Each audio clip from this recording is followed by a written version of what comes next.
T-Man 978 Chill Review. Hello everyone, here's a bonus chill review. Deluxe Transformers Beast Wars Transmetal Cheetor. Here he is, you get to see these little robot details of his kitty cat cheetah mode. One thing I didn't go into or I forgot to mention in Rat Trap's review, all the Transmetal figures had their name written on the side, on their bodies somewhere, which is weird. I don't know why they did that or why they felt the need to do that.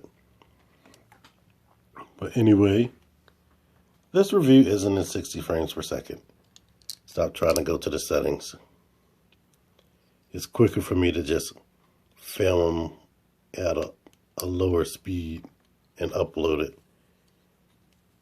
You don't know how long. It's a major time difference, and I want this to go up tonight. But anyway, there he is in his cat mode.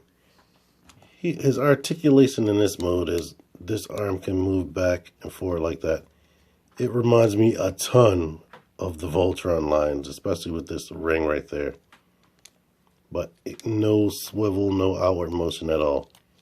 His head back in the day used to stay right here. But now it just dangles right there.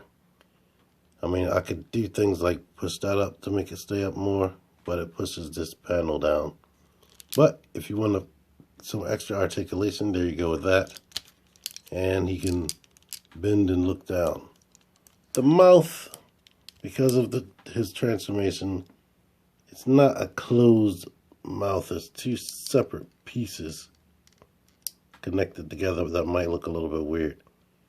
They didn't do that in the cartoon. He did have two fangs top and bottom, but he had a full, complete lip, which he doesn't have here.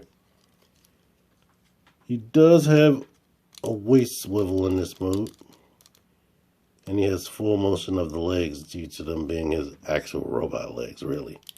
So he has a knee here, and a bend here, and a foot motion right there.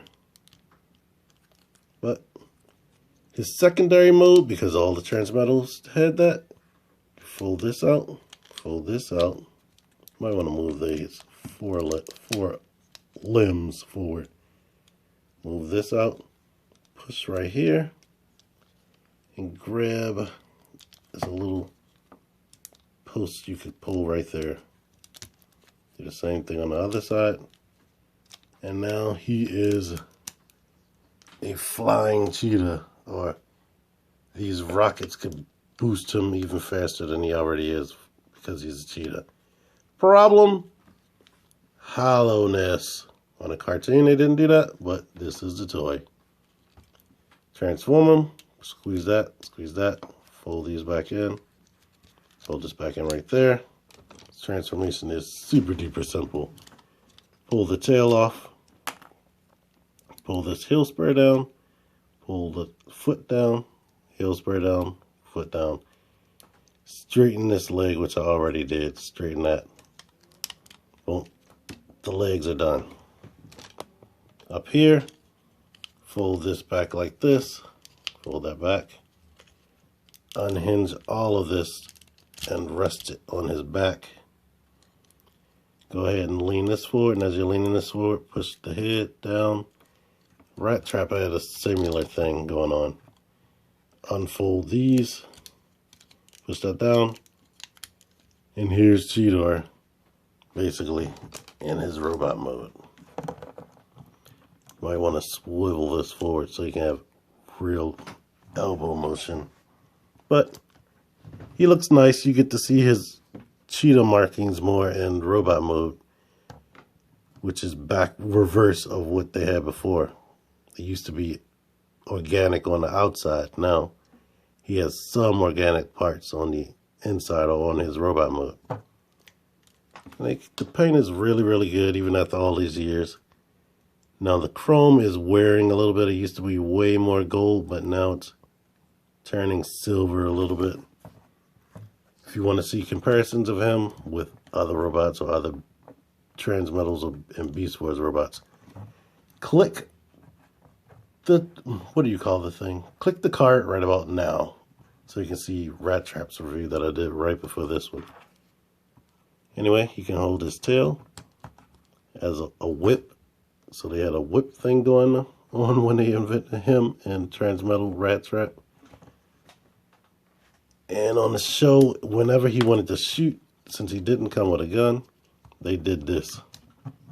He held his hands together, which I don't know whether somebody was playing with the toy and decided, yeah, let's do that, or what, but he used to hold his hands together and shoot out of it was out of the mouth or the eyes, I can't remember.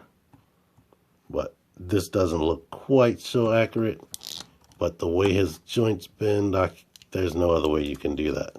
But here's a close-up on his face.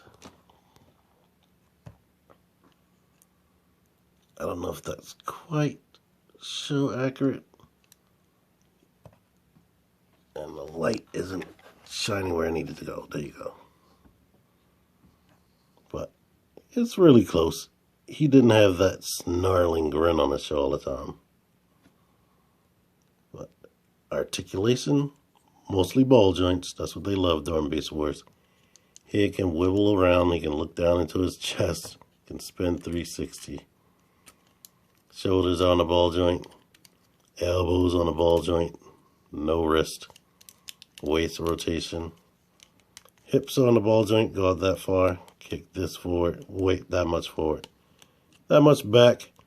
No upper thigh swivel, which hinders things. I mean, he has that much outward motion if you just try to swivel.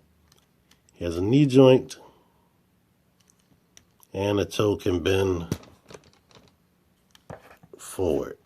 So, yeah, you can get decent enough poses with him. And I really enjoyed this character. Not being able to swivel those hips did bother me, and this weapon is kind of boring, but he represented what I was watching on the show. And he doesn't have a good grip on this. I don't know whether it's just wore down over time. Let me try the other hand. But yeah, maybe that's a little bit better. But yeah, he's a cool figure. Like I said, for Rat Trap, if you're collecting Beast Wars figures, you definitely want to think about collecting this guy. So, hopefully you enjoyed this. Thanks for watching. Until next time, T-Man978, out of here.